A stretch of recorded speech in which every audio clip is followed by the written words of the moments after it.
기묘한 빌딩. 내가 작은 광고 대리점에서 근무하던 시절의 근무지는 작으면서도 막 지은 깨끗한 건물이었다. 그 건물을 사무실로 사용하기 시작했던 당시에도 이미 지은 지 5년 정도 지났었다고 생각한다. 이 빌딩으로 이전하기 전 우리들은 낡은 사무실에서 여름에는 냉방효과 없이 겨울은 외풍의 추위에 시달리며 근무하고 있었다. 거래처에 갈 때마다 깨끗한 건물이나 청결한 화장실, 쾌적한 온냉방, 엘리베이터를 동경하게 되었다. 그러나 소규모 회사답게 사내는 가족 같은 편안한 분위기였기에 직원의 의견은 다이렉트로 사장에게 전달되었고, 마침 일도 늘어났기 때문에 사업 확대를 계획했던 사장은 사무실의 이전을 검토하게 되었다. 이전을 위해 건물을 알아보기 시작한 건 가을이었다. 성수기에서 벗어난 덕분인지 찾기 시작하자마자 바로 원하는 조건의 건물이 있다고 연락이 왔고, 사장이 몸소 건물을 보러 갔다고 한다. 소개받은 건물은 사업 확대를 하기에는 조금 좁긴 했으나 건물의 새로움과 편리성이 높아 이상적이었다. 사장에게 부동산 중개업자가 제시한 가격은 보통 시세대로였고 예산 범위 내였기 때문에 계약하기로 얘기를 진행했다고 한다. 건물에 대해서 자세한 얘기를 물어봐도 의심스러운 부분은 거의 없었다.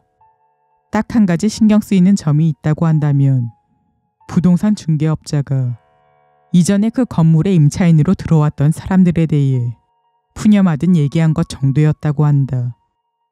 전에 임차인으로 들어온 기업은 갑자기 도망치듯이 임차인 계약 해지를 요구하고 나갔다고 한다.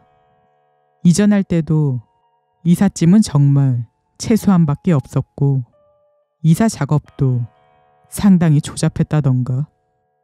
부동산 중개업자는 이사 후의 대처로 손이 많이 갔다고 한다.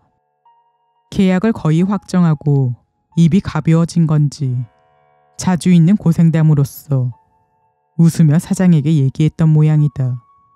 그 얘기에 조금 흥미를 가진 사장이 사실은 문제가 있는 건물이 아니냐고 물어봤지만 중개업자는 익숙한 모습으로 부정했다고 한다. 이 건물에 얽혀있는 수상한 이야기도 없고 만약을 위해 임차인이 비었을 때 불제도 끝냈다고 한다. 오컬트에는 일절 흥미가 없는 사장이었기에 사연이 있는 건물이었다면 임대료를 깎을 생각이었지만 건물 자체는 이미 마음에 들었기 때문에 바로 사무실 이전을 결정했다. 작은 회사였기 때문에 새해에는 사무실 이전 준비를 시작했고 성수기가 되기 전에는 염원하던 새로운 사무실로 이전을 끝낼 수 있었다. 깨끗한 설비는 물론 접근성이 좋아진 덕분에 통근 시간도 줄어서 우리 직원들은 쾌적하게 일할 수 있게 되어 기뻐했다.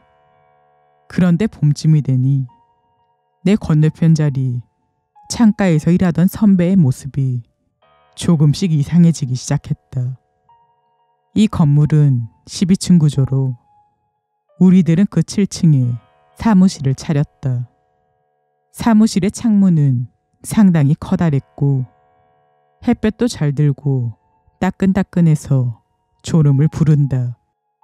그래서 처음엔 선배가 앉아서 졸다가 몸이 움찔해지는 그 현상에 당한 것뿐이라 생각했다. 그러나 아무리 봐도 선배는 졸지 않았고 무엇보다 그 뒤에는 반드시 창문에서 밑을 바라보는 기이한 행동을 했다. 내가 선배의 행동에 의문을 품고 그 수수께끼의 행동이 날씨가 좋은 날밖에 일어나지 않는다는 것을 눈치챘을 무렵에는 선배의 움찔하는 빈도가 상당히 높아져 있었다. 이전하고 첫 가을 무렵이 되니 가을의 쾌청한 맑은 날씨가 계속 이어졌다. 그쯤에 선배는 매일같이 밖을 뭔가 들여다보는 것처럼 힐끔거리게 되었고, 일 잘하는 남자로 사장에게 신임받았었지만 실수도 눈에 띄게 많아지고 얼굴과 몸이 말라갔다. 사내에서도 문제시하는 목소리가 커졌기 때문에 일로 신세졌던 내가 사장과 그 선배를 술자리에 초대해 사정을 들어보기로 했다.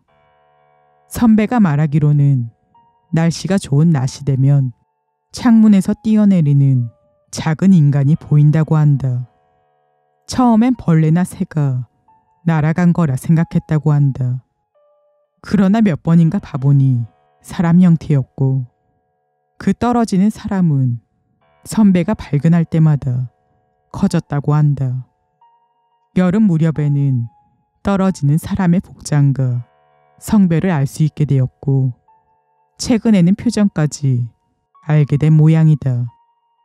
어째선지 그 남자는 날씨 좋은 날 낮에만 떨어졌고 시간도 정해져 있지 않았다. 확실히 보이는데도 얼굴 부분만 기억나지 않는다는 게 선배의 이야기였다. 선배가 움찔했던 건 떨어지는 남자를 발견했을 때의 반응으로 뛰어내린 남자의 행방을 찾기 위해서 문득 창문에서 아래를 보게 되었다는 것이다.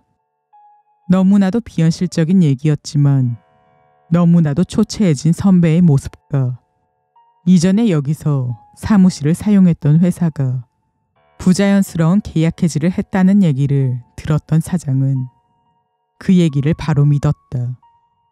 유능한 직원을 잃을 수 없다 판단했던 사장에 의해 그 뒤 바로 다시 사무실을 이전하게 되었기 때문에 선배가 봤던 남자가 뭐였던 건지는 지금도 알 수 없다.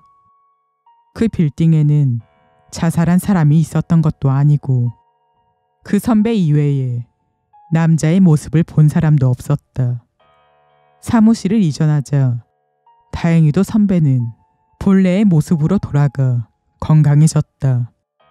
지금도 그 남자는 날씨 좋은 날이면 그 빌딩에서 뛰어내리고 있을까?